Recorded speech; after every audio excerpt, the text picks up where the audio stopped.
Hey everyone, if your Vivaldi browser is showing not responding in 2026, you're in the right place. In this guide, I'll show you step-by-step solutions to fix freezing, lagging, and unresponsive tabs in Vivaldi. First, Vivaldi becomes unresponsive when it runs out of memory, has too many active tabs, or when an extension or script freezes the browser. Start by waiting a few seconds.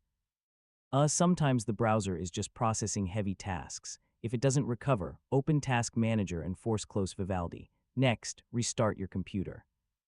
Yeah, this clears stuck processes and frees up memory. Too many tabs can freeze Vivaldi. Close unused tabs or restart with fewer tabs open. Extensions often cause freezing issues. Yeah, disable all extensions and check if Vivaldi becomes responsive again. Corrupted cache files can slow down or freeze the browser.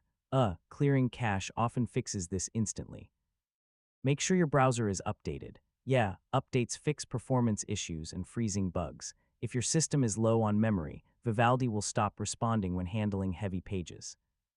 Close background apps like games, video editors, or other browsers. Safe mode disables extensions and custom settings.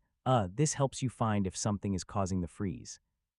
A corrupted profile can cause constant freezing. Resetting the profile often solves deep issues.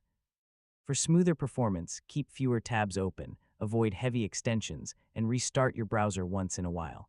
A common mistake is forcing multiple restarts without fixing the root cause. It usually comes down to extensions or memory issues, and that's it. You've successfully learned how to fix Vivaldi browser not responding in 2026. Thanks for watching, and I'll see you in the next tutorial.